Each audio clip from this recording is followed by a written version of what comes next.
नमस्कार, मी पंजाब डक.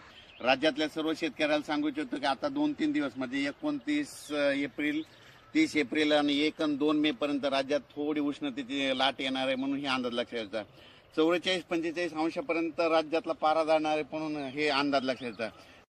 म्हणजे गुजरातच्या बाजूला उत्तर महाराष्ट्रात नंदुरबार, धुळे त्यामध्ये मेच्या पहिल्या आठवड्यात तिकडे तुरळक अवकाळी पावसाची शक्यता आहे. वारं पाऊस असणार म्हणून त्यांनी लक्षात द्यायचं.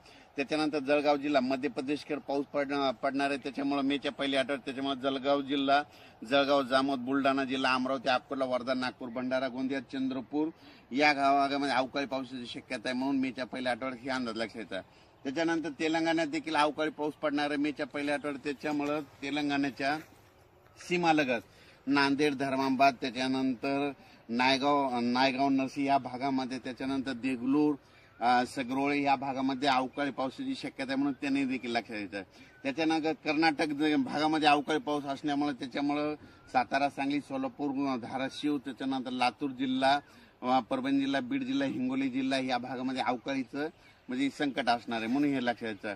त्याच्यानंतर कोकण पट्टीमध्ये देखील मेच्या पहिल्या आठवड्यात अवकाळी पाऊस असणार आहे. त्याच्यामुळे पश्चिम महाराष्ट्रात तुरळक ठिकाणी अवकाळी येणार आहे आणि योगायोगाने पश्चिम महाराष्ट्रातलेच कांदे काढणे चालू आहे म्हणून त्यांनी काय करायचं, 2 तारखेपर्यंत तुम्ही कांदे काढा आणि झाकून ठेवा, कारण की 3-4च्या नंतर राज्यात वातावरण खराबच होणार आहे म्हणून हा अंदाज लक्षात येतात.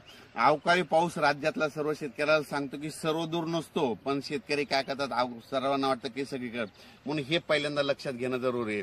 तर हे मान्सून पूर्व पाऊस असणार आहे म्हणून हे लक्षात येतं. आणि हा मान्सून यावर्षी तर सर्व शेतकऱ्याला एक परत यातून अंदाज देणार आहे. यावर्षी खूप चांगला पाऊस पडणार आहे, म्हणजे समाधानकारक असणार आहे. जसा 2024ला पाऊस पडला तसंच यावर्षी 25ला देखील पाऊस पडणार आहे म्हणून ही शेतकऱ्यासाठी आनंदाची बातमी. ते मात्र मेच्या पहिल्या आठवड्यात अवकाळी पावसाचं